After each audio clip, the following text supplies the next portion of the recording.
Welcome to Mind Yourself, a podcast sharing real life stories from real people, alongside conversations about mental health and emotional well-being. Listener discretion is advised, as this episode may include themes some listeners may find distressing. Wherever you're joining us from, whether you're walking, driving, or taking a quiet moment for yourself, you're very welcome here. Let's get started. So we're here today on the Four Swans Mind Yourself podcast with Joanne O'Dwyer. Joanne, you're very welcome. Thank you very much. Not quite sure how to introduce you. You have so many different hats that you wear. You are manager of McDar, which is the Meath Community Drug and Alcohol Response. You are an author, a guest speaker, a psychotherapist and an entrepreneur. That's correct. With a powerful life story, Joanne. Would you like to tell us a little bit about what brought you to where you are today? What brought me to where I am today, I suppose my lived experience. I was a chronic heroin addict for 12 years, and through that, the lived experience of that, therapy, I suppose, psychotherapy and counselling really helped me. So after I got, I suppose, a level of stability after my addiction, I applied to the University of Ulster for my counselling and psychotherapy. You've done the same qualification, and I really enjoyed the process and really enjoyed the learning I got from it, and how it supported my healing and growth and recovery. So that was the start of coming into this field. I went to work for addiction services. I wanted to help people that were in the same boat as me. So I worked for Louth Community Drug and Alcohol team as it was then. And I went to Dublin to work in services in Stanhope and in Coolmine. And then I came back to the Red Door and I ended up then in McDar. So that's my professional career, is where that has brought me. On the side then, as you said, I'm a counsellor and psychotherapist. So I have a small practice in Drogheda. I practice out of Drogheda and I do some online stuff. And then through, I suppose myself and a colleague of mine have a drug testing service, Northeast Drug Testing. And then from just speaking about my lived experience and my life, I have recently wrote a chapter in a book in the Start Over project, Start Over movement. So it's really a volume of books around people who have turned their life around or changed their life. And I've just come from Dublin, UCD. I'm speaking about my chapter. So it's one of the Dublin launches of the book. So that is another hat, and that has really given me, I have been on podcasts and been, I would go into prisons and go to, I suppose, organisations, agencies asking me to speak about how I've turned my life around and the resilience and the growth and the mindset and all that type of stuff. So that's another... And you do speak very openly about your own lived experience, but for anybody who maybe hasn't heard of you before, can you tell us a little bit about what your addiction journey was like, how it started? Yeah.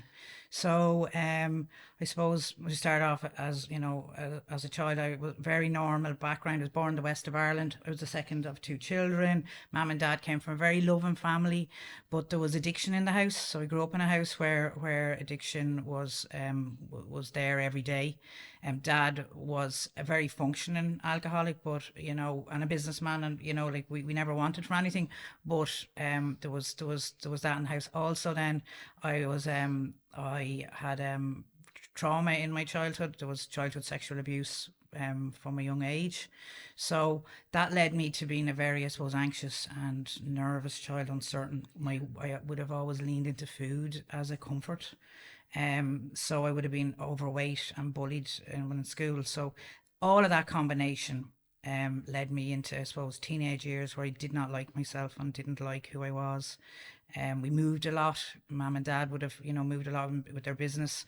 And I was always a new kid. So I was always trying to reinvent myself and be somebody maybe I wasn't. So it was always living that kind of false life and never liking myself as a person. And I realise now, I suppose, what I know from my training and, the trauma I had experienced and the level of ACEs I had in my life led me to, kind of veering towards, in the teenage years, alcohol was readily available in our house. Mum and dad would have, had businesses around the hospitality industry. So we would have grown up in pubs and in restaurants and stuff where alcohol was. So by the age of 14, 15, I was going to school on a Friday and a Monday hungover. I was drinking all weekend. Very normalised. It was, and then when I kind of scraped through school at the end, I was a very good student. I was one of these girls that was very people pleasing and very, the good girl. But as kind of 14, 15 hit and the issues around the abuse kept coming up for me, I was looking at all the time to I suppose, to deaden them emotions down, and alcohol done that for me. And then I always say, when I left school, a very, very poor leaving cert for someone who was very capable.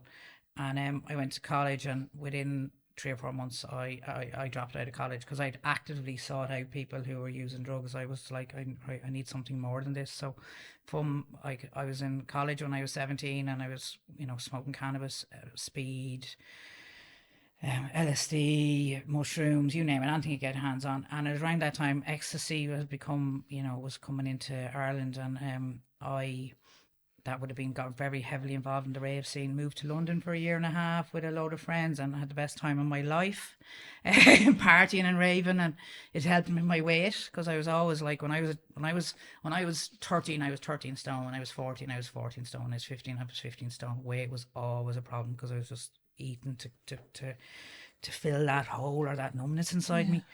So then alcohol and drugs replaced that. So then, I had no weight on me because I was raving and eating very little. So when I came home from London, I continued that. My mum and dad were living in Dublin then, and I met my son's father. We were out one night, and we very quickly fell in love, and it was just madness. And around maybe a year or two later, there was one night I was coming down from partying, and became aware there was people smoking heroin around me coming down from party nights, and it was kind of, I'll never do that now, whatever. I there was a boundary there. But one night the curiosity got better of me, and I wanted to go to work and I wanted to sleep, and I took a line, and I'll never forget that feeling of just that, the warmth and the comfort it gave me. And it was like somebody just gave me the biggest hug and said, I love you in your home. And it was just unbelievable. And it was like everything I'd ever looked for, every I suppose, the comfort I'd always wanted, and I found it. And that was it. Nights out ceased to be, and nights in, smoking heroin became the norm. And it was like my whole time was consumed with getting money for heroin, when I could take it, so it was like, firstly it was like Friday, Saturday, Sunday night, 3 bags, and we'd smoke 3 bags, and Saturday night we'd smoke 3 bags, Sunday night, and then it became a daily thing. And very quickly, your life is consumed with smoke and getting the money to do it. And, with that then comes all the impact of people noticing that you're not yourself, and you're, and kind of seeing the behaviours associated with addiction.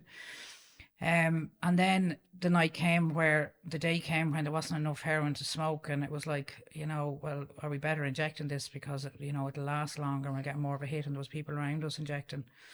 And and that happened, and we moved from one line I wouldn't cross to the next line that I crossed, and that then just spiral of the dangers that come with injecting. And I would have been on a methadone clinic, and involved in criminality, robbing, shoplifting, going over and back to Liverpool or to Amsterdam, bringing drugs back into the country, smuggling drugs back into the country, dealing, you name it, just really, really trying to keep your habit, to keep on top of your habit, and keep a level of, and all the time your tolerance is building, and you need more you need more drugs to get the same impact.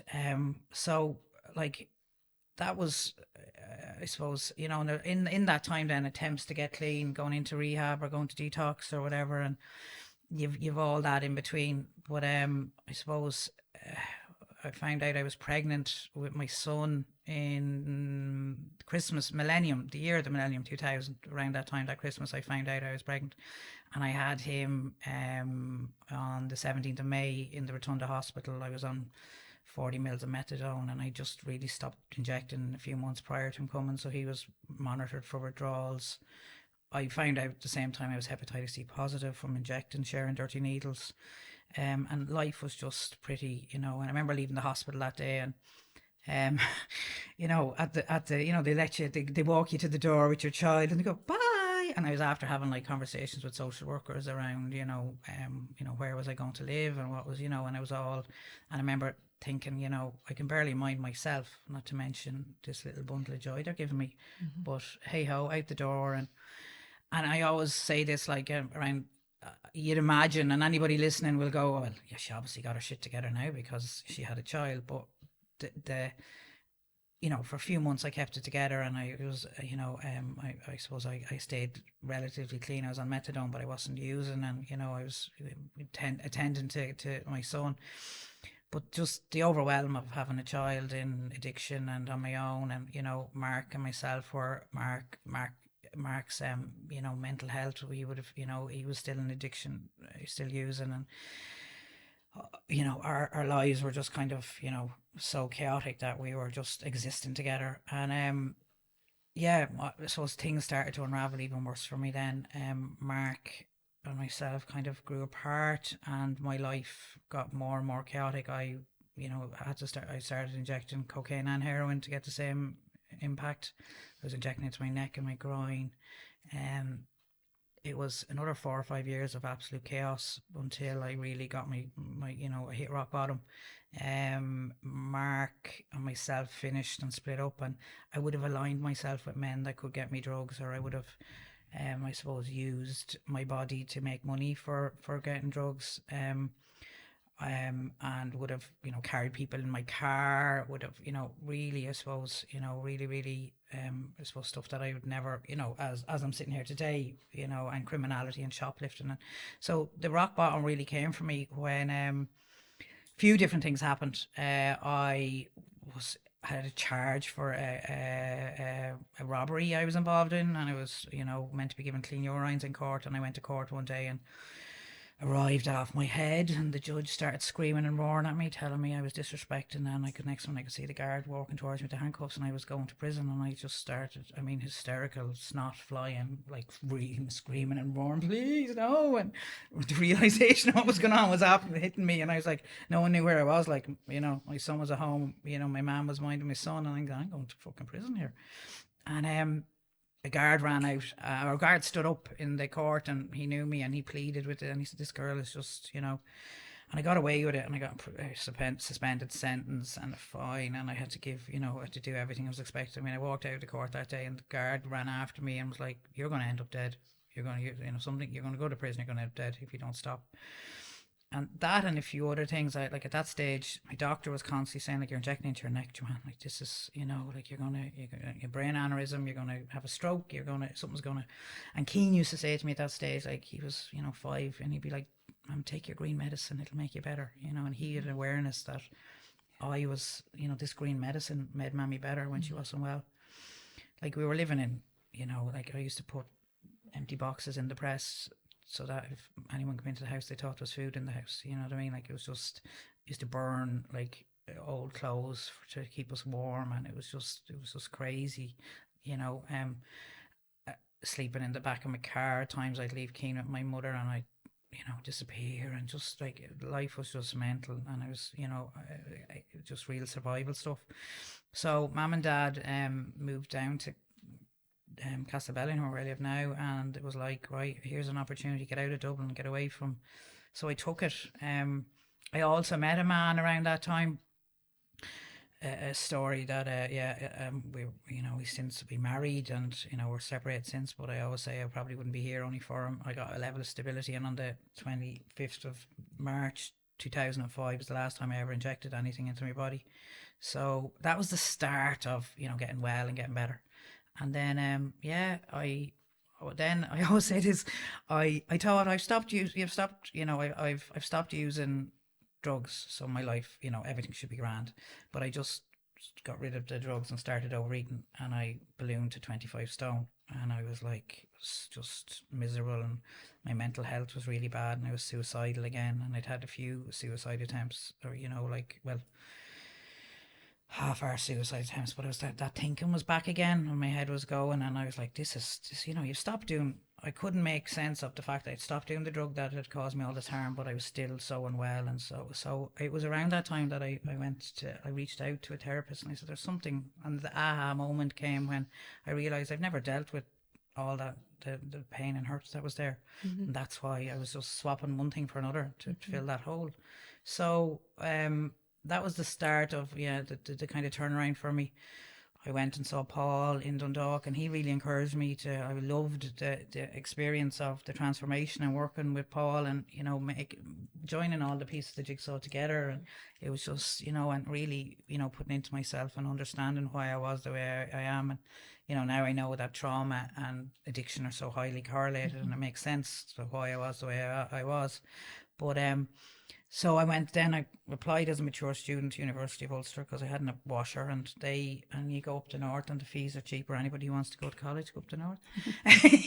And I went up there, and, it was 3 years of, just going up and I got my but in all that time, you're still trying to really. Before that, I had done an online diploma on, a computer course or an online, because I wasn't sure I was going to like it, and then I went to University of Ulster, and from that then work stuff. I volunteered in community drug and alcohol, and then I went to Dublin. I got picked out of 152 applicants for an internship in Stanhope Street in HSE as a therapist. And that just started the ball rolling. I went from there then to Coolmine, from Coolmine to the Red Door in Drogheda, and from the Red Door then to where I am now in Meath Community Drug and Alcohol. And in that time, I've built the 2 businesses like my own, and the drug testing service, and I bought a house. I lost all the weight. I suppose that was a huge part of my exercise, realizing that there was this natural thing out there that exercise could help me with my mental health and my physical health. And I didn't that was such a aha moment as well. I started running and swimming, and I loved, the buzz of that. So much so that I put a gym into the Red Door, I felt so passionately about it. But it really from that. And then I went in 2000 and COVID. When's that? 2020, 2011, 2021. I applied to Trinity for a master's in addiction recovery, and I got top of my class, and my research was presented globally in Lisbon and in Trinity College. So my research was on an exploration of the experience of individuals in non-abstinence based recovery. So I believe that traditionally recovery is, if I went is abstinence based, but I'm not abstinent. I was a heroin addict. I take a glass of wine now, but if I went to an NARA meeting, they'd no, get out because you're not in recovery. So I'm trying to challenge that notion that there's so many people out there in recovery at different levels of recovery, but they're not seen by professionals or by fellowship as being in recovery. So that's what that was, the research and in Trinity, and that's brought me to here now. I'm 2 years in Meath Community Drug and Alcohol Response, and I'm don't know where from here, but the book then, that was last 2 years ago. I was approached with I was always on my vision board of what I wanted to achieve. So I got the opportunity to write a volume, my life story in a chapter in a book, and that has opened loads of doors for me as well. So it's guest speaking and keynote speaking, and then I've went to the book launch, and that's open. I've met so many people through that, and I recently started another business to do with crypto and AI and that in the last few months as well. So that's another interest I have, which is kind of and I like to do a few little things. I don't I love my job because I'm supporting people to get well and building recovery communities, and I love that work I do, but I do like a bit of variety and and so like next week I'm going into Cloverhill Prison to give a talk, and so I love all the kind of the different aspects of my life and where it brings me and the people I meet, like today, so that's really where it's at. That's me. Sorry that went on. No, that was great. Thank you so much for sharing your story. It's really, really, your life story is very, very interesting, and like you tell it in a very open and honest and very raw way. So thank you for sharing that with us. On the topic of addiction, what do people often misunderstand about addiction?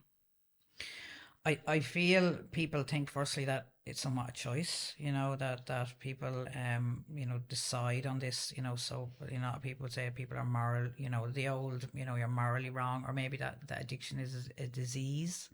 I don't believe addiction is a disease. I think we're at unease, or, we're not happy with who we are.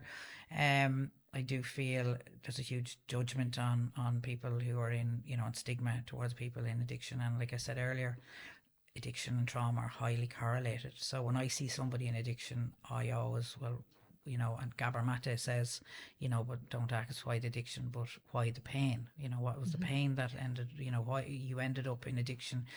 Obviously because you were trying to self-soothe or trying to, medicate the pain.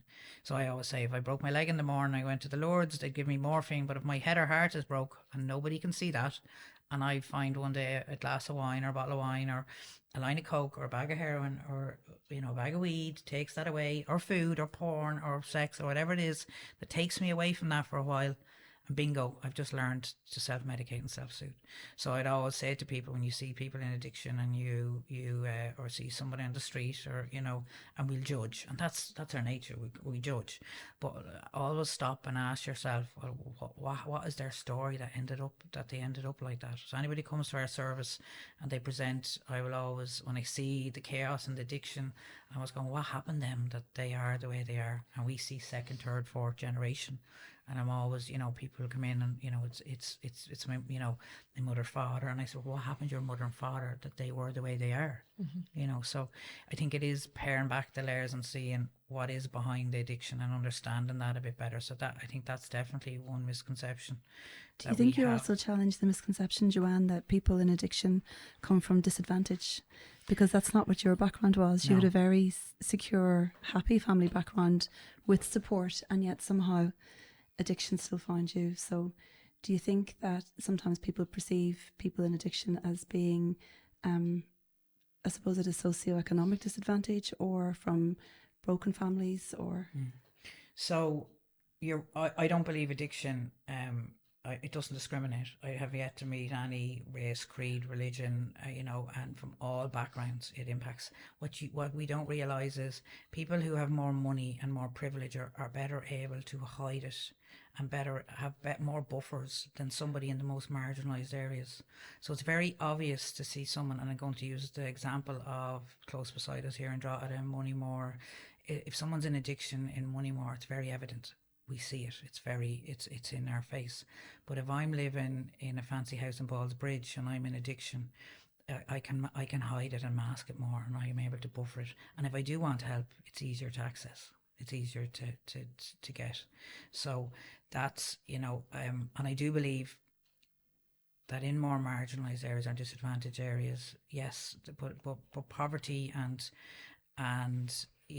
lack of resources and lack of opportunity have a huge amount, are the reasons why people end up in the more marginalised areas in addiction. So if I'm living in, again, I'm going to use the example of Moneymore, where I'm living in a, and all I see Johnny 3 doors up, and he's driving his nice BMW with his Gucci watch and his, and I see he's making money from drugs, and there's no other option for me in that area.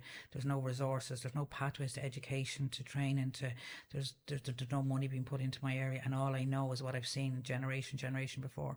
Well, of course I'm going to find what Johnny's doing attractive. And I'm going to veer towards that because I want that, and I've no other options. So we don't build pathways out of communities for people who are living in poverty, who are living in, in marginalised areas. Well, they're going to just take what's there. They're going to take what's available. And, if I see that drug dealing, or that, is an option, and it's what's all around me, well, how do I know any different? Mm-hmm. So, something that you very passionately believe in as well is the need for community support in recovery. Yeah. That treatment alone is not enough for somebody who's trying to get out of addiction. Yeah. Can you elaborate on that a little bit for us, Joanne, like how community support can help? Again, and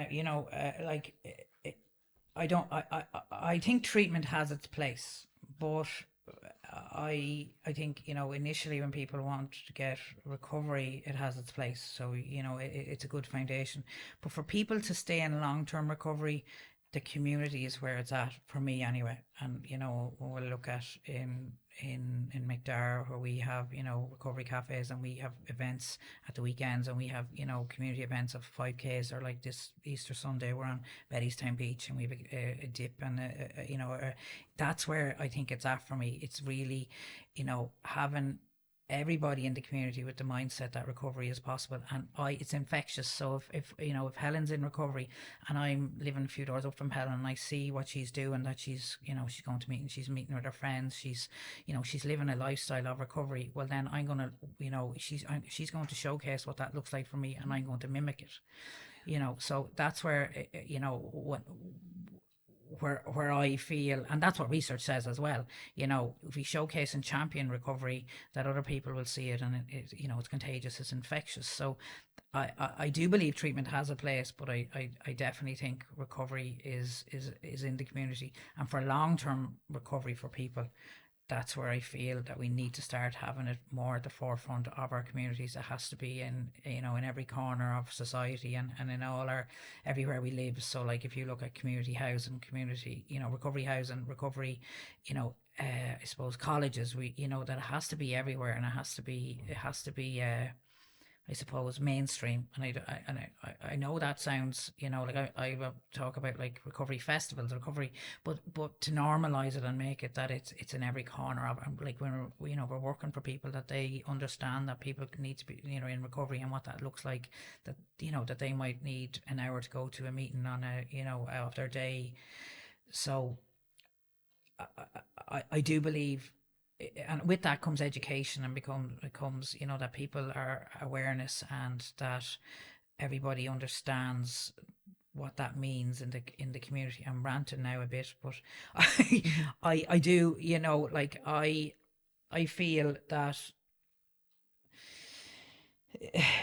it's on every one of us, and I know that's it's easy for me to say because it's I suppose my journey, but I do believe it's a responsibility for everybody, from a politician to a doctor to be aware that recovery, I don't think enough people have education and awareness around it as well, so that can be a barrier for a lot of people. And you're coming up to 21 years in recovery now yourself. I am. What would you credit with your success, I suppose, in getting to where you are now 21 years later? What helped you? Having very good people around me that loved me, having very good people around me that loved me, having good community as well, like where I live in Castlebellingham, very good community spirit, and having people who always championed me and backed me. The small daily practices definitely, stand to me. I would use cold water, meditation, mindfulness, all of the small pieces. Talking, obviously, is, what I mean. As I said to you earlier, plant-based medicine is something lately that I've got into, which has really helped me. I do believe there's only so far you can go with talking therapy, and that the plant-based has supported me. But a mindset as well, and gratitude, being, I suppose, like I never thought I'd live this long, or that I'd ever achieve what I did, and having that mindset now of I don't really give a hoot what anybody thinks of me, what I say, what I do, only what I think of. The most important thing is how I think of myself. And I used to spend a lot of time being very caught up in what other people thought of me, people pleasing, all that stuff that we all do, and that negative thinking, and very consumed with my headspace. And do you all ever of feel that you can be recovered, or do you feel like you're constantly in recovery?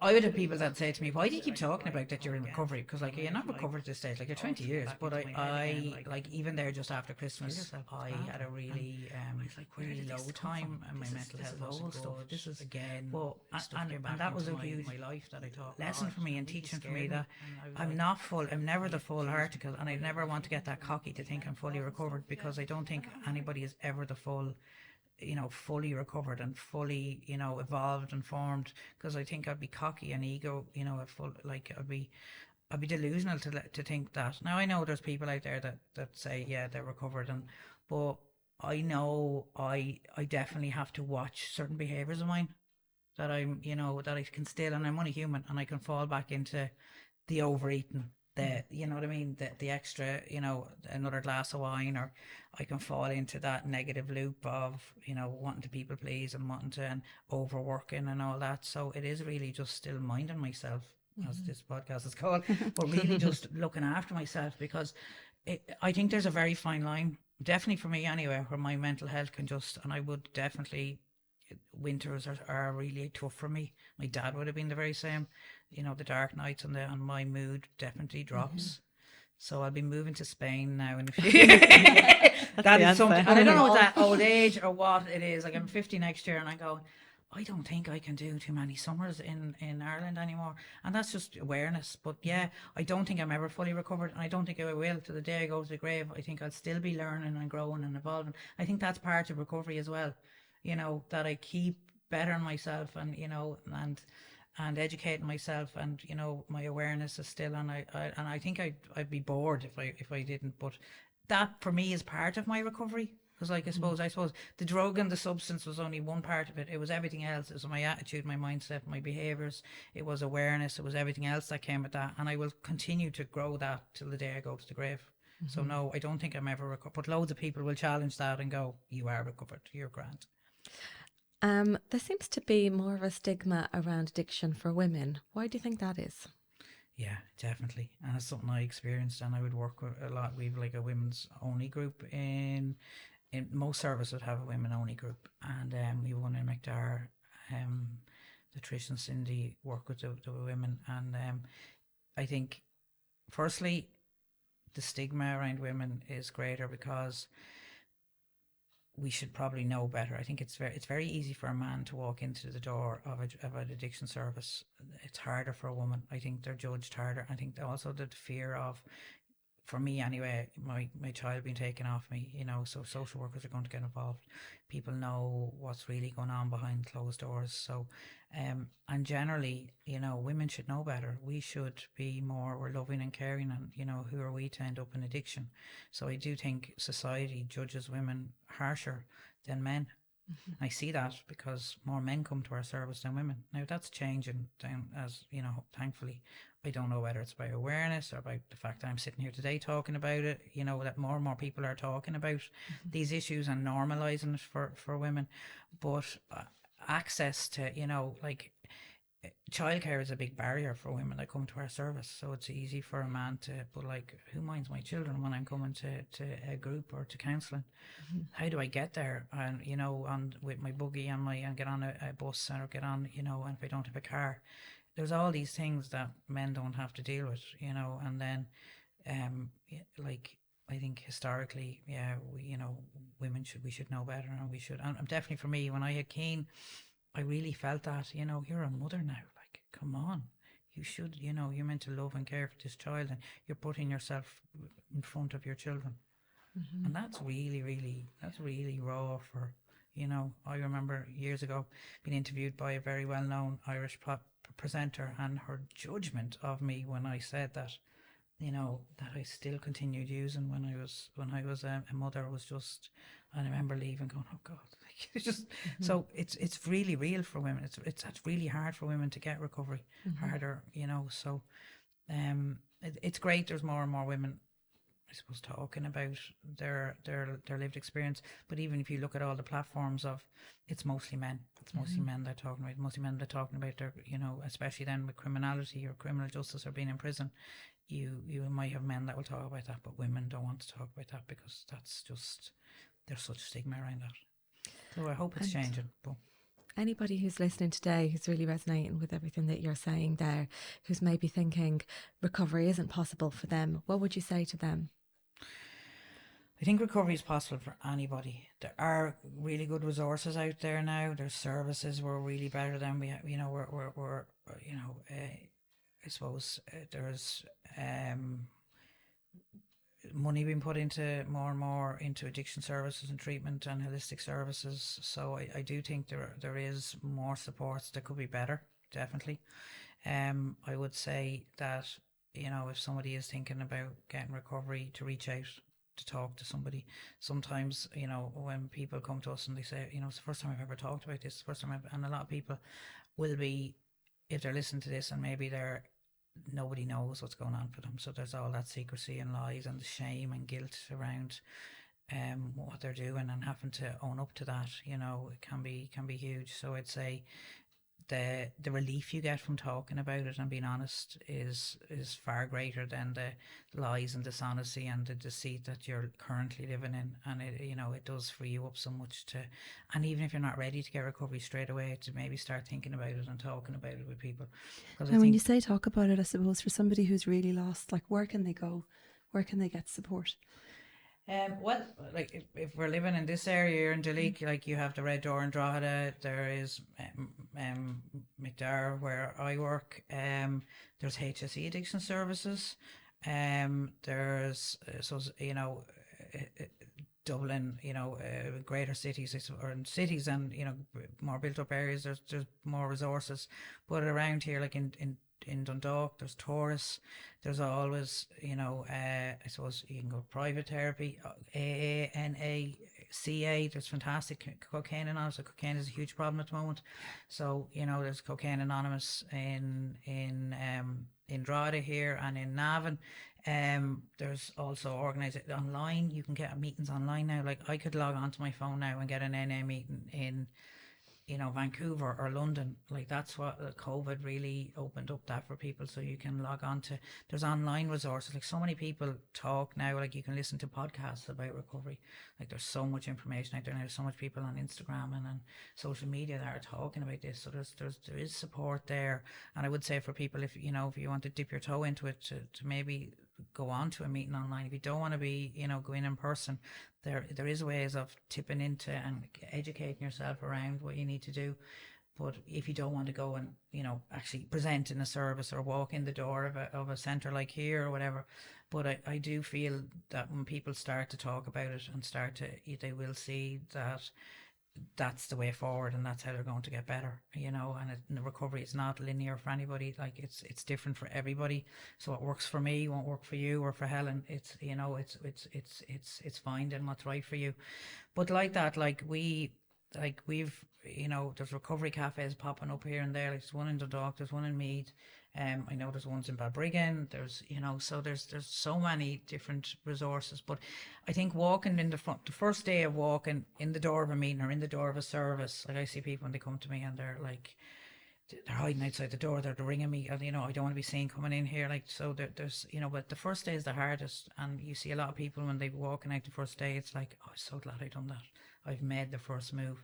And even if it's the first move and they don't come back for a few months, or they go off and use again, and then they've kind of broke that kind of that negative connotation they had in their head about it. So I do believe the first step is the hardest, and after that then, but you'll surround yourself with people in recovery as well. That's what what I mean. So find other people that are in recovery, and hopefully we'll all know somebody that has walked the journey before you, and again, find that's exactly what them. you've done. You've taken your lived experience and you have developed, I suppose, your life work now between your role in Meath, your writing, your psychotherapy work, your businesses that you've set up around I suppose supporting people in recovery. It's really important, and sometimes people forget that people who help others also need to help themselves at times. So I know we touched on it a little bit already, but can you just let us know, I suppose, what your ways are of minding yourself and taking care of you? I go to the gym. I enjoy the gym. I have really good friends that are really good laugh, and I will have a glass of wine and go out and socialise, and that the normal stuff that people do. I have a ritual before I go to bed at night. I lie on my I never say the name of that mat. I lie on that mat. The Put my I put my eye pillow on. I spray my Florida water. Yes, I spray my Florida water, and I will do some breath work and I'll do some meditation. That is a given. Cold water. I've had 2 or 3 plunge in my back garden. I have a hot tub in my back garden. I would walk, a hike.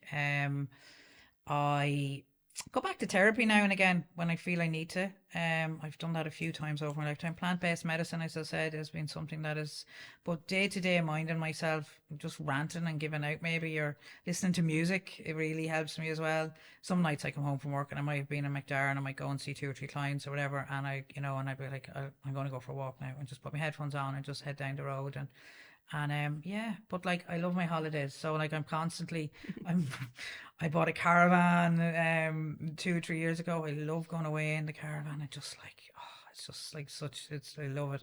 I love traveling, and I'm a real good person of going away, and I travel and I'll enjoy a holiday, and I'll come back and I'll go again. So like I have my goals for the next few months of what I want to achieve, and I'll do that, and I spend a bit of time building the web, the website, or I want to do this, or I want to write this, or whatever I'm doing, and then I'll go right, and then I have a holiday, and I go and I'll go again. That's what my life is like. So that's really, I suppose, another, yeah. But overall, look, I have amazing people around me. My son is living in Vancouver, and he's, I suppose, my biggest achievement in all my life. That I am. He's amazing, and he's from everything he was put through. His dad passed away when he was 11, and he's just such a resilient young person, and he's just fantastic, and he gives me a huge amount of joy when he FaceTimes me on a Saturday morning when he's walking and he wants to chat. And so I have really good people around me. I met a man maybe 6-7 years after having serious toxic relationships, and my second addiction of picking up toxic men. I resolved that one as well. So I have a lovely man in my life as well. So Mark, and he really gets me, and just like, go off and do your witchy poo stuff, go off and meditate, sit with your crystals on the beach and be a mad. And he's like, lets me do all that, and that's really self-care as well. So that's how I mind myself as well. So fantastic, Joanne. Thank you so much for coming on to Mind Yourself. Thank you. Thank you for having me. That is it for today's episode of Mind Yourself. If something in this conversation has resonated with you, share it with someone who might need to hear it, because these are the conversations that matter. Don't forget to follow or subscribe so you never miss an episode. And if you're enjoying the podcast, a quick rating or review really helps us to reach more people. So until next time, mind yourself.